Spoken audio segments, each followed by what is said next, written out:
Welcome to S-Info Podcast, a European format showcasing independent journalistic investigations developed in collaboration with local communities. A project designed to inform, delve deeper, and build new grassroots narratives.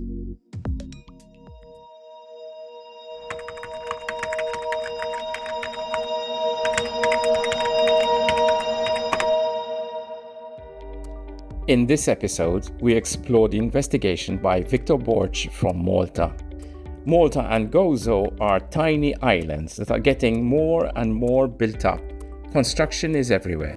Towns are spilling over into the countryside. Traditional townscapes are being ruined.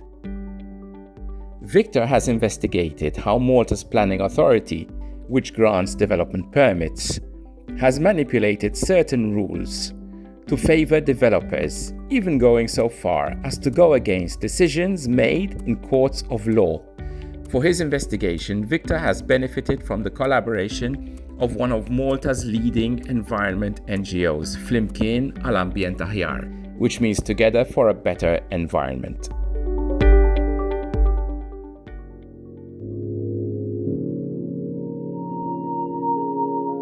Can you provide some recent examples from your story of the way the Planning Authority has defied court rulings in favor of developers through what you call in your story its policy maneuvers? So basically, the most blatant case is the case that happened last month, where, after the court declared a particular development illegal because it had more floors than is permitted in the main planning document, the developer reapplied to sanction the building as built, and the Planning Authority, in its report for the board that eventually decided to regrant the permit, simply maintained, that's where they used, they maintained that the number of floors as granted permit originally is the correct interpretation of the policy, despite the fact that the court said there's a wrong interpretation of the policy.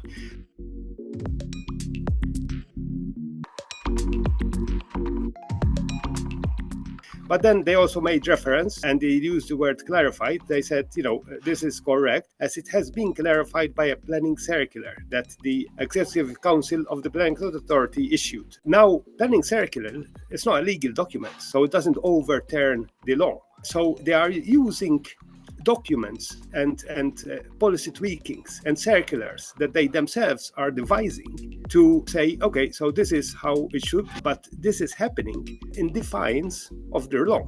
And when we talk about the Planning Authority is supposed to be an authority that plans Malta's development and every aspect of Malta's town planning, but it is widely acknowledged that it has been reduced simply to a body that the government hides behind, a body that basically plans according to what the politicians feel politically convenient or feel that is part of their political vision. So it's not only a political convenience, there are two issues that are overlapping: political convenience and political vision. So the political vision has taken over the planning, but they left the Planning Authority that was originally devised as a body that would be independent. In law, it is still independent, but by the appointments they make appointments in a way that they get basically their vision implemented, or in other cases, like I said, what is politically convenient for them implemented.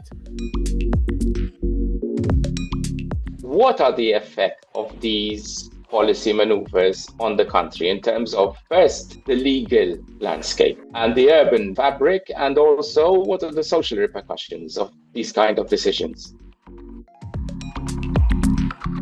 Well, the urban fabric is evident. I mean, it's not evident for people, of course, who have not been to Malta, but when I say it's evident, is that, you get visitors visiting Malta, and as soon as they land, they think, there's no planning in this country. It's chaotic. So it's chaotic urban development, unfortunately. So that's the physical impact. Aside from that, it's a greater intensity of development. So then this greater intensity of development, then there's problems with parking, there are problems with congestion, there's problems with infrastructure not catching up. There are already there are some areas of Malta. I think the most famous case that can be mentioned is a particular town or village in Gozo, which is Ain Silem, where people tell you the light flickers at certain points, and it damages even their sensitive appliances, like these modern digital appliances. And the cause of that is because there has been too much development, and when people are within their property and using the electricity locally, we're talking locally, not nationally, in that locality, is not sufficient. They cannot catch up. So these are all examples of what the problem is with this lack of planning. Socially, obviously, this is quite a chaotic situation, because then you end up in a situation where you get a permit. If you follow the rules, you get a permit to build a certain building, but the building next door might be a completely different building that overwhelms you and undermines your investment, because we would not have followed the rules and it still gets a permit. Then you have to go to court. Then there's a legal issue, so you have to go to court. You have to spend a lot of money in court. You end up spending years caught up in a court battle. You might eventually, or you are likely to eventually prevail, and where permit of this offending neighbor, for example, next door, but by the time the permit is revoked, the building is completed, and then what do you do? Mm-hmm. Then what? You have to file a new court case to order him to knock it down, and then it takes more years, it costs more money, and you never get a remedy in effect. This is one of the problems of what is happening. It's basically, so aside from, it's not just an issue of planning, an issue that affects social cohesion that I already talked about, because then people turn on each other, and it also undermines rule of law. The law is not respected and the rule of law is undermined, and everything is undermined. Democracy is undermined. The people's confidence in the legal system, people's confidence in the country. So it's, we're in Europe. We're supposed to be a democracy built on the rule of law, but we're talking about aspects of what's happening in planning that seriously, very seriously, undermining rule of law. If you look at surveys, for example, I remember a Eurostat survey 1 or 2 years ago, and they were asked about corruption in the planning system, and I can't remember whether it was 96% or 98% of people in Malta said that corruption in the planning system is widespread, So when you have almost virtually everyone saying there's corruption in the planning system, I mean, this should really ring alarm bells,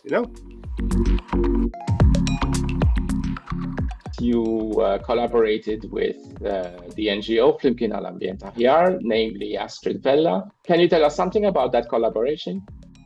It's not the first time I collaborated with NGOs, particularly environmental NGOs. I firmly believe that journalism and NGOs, will have similar overlapping aims. And in a world media is fragmented, a lot gets said in social media. It is good for NGOs and journalists to combine forces for whenever, they're kind of furthering the same aims. Of course, journalists have to remain independent of everyone. That's granted. But beyond that. So the collaboration went well. Astrid did give me many ideas. We are actually doing a video that will showcase FAA's work and some of these wider problems that I mentioned about, but did not go in the article because the article is quite technical and narrow in focus. So in the video, we're going to tackle more about what the wider problem of what do people do. I mean, because people start losing hope. They stop fighting back, So there is a real peril in that. In reality, when you fight back, you are effective. NGOs are effective. Not always, but they have significant wins if they manage to show the people what is happening is wrong, and the people support those specific campaigns.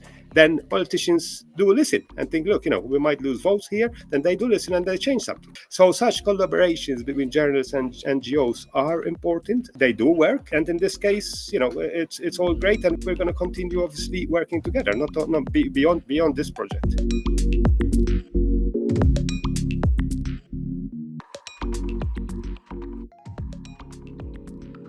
This podcast is part of S-Info, a European project funded by the EU, focused on media and driven by the need to strengthen democracy. The views expressed are those of the authors and do not necessarily reflect the position of the European Union. Discover all the investigation on sinfo-project.eu. This podcast was part-funded by the NGO Co-Financing Fund, managed by the Malta Council for the Voluntary Sector, supported by the Ministry for Inclusion and the Voluntary Sector. The content is the sole responsibility of the publisher. The fund and the Council are not liable for any issue arising from it.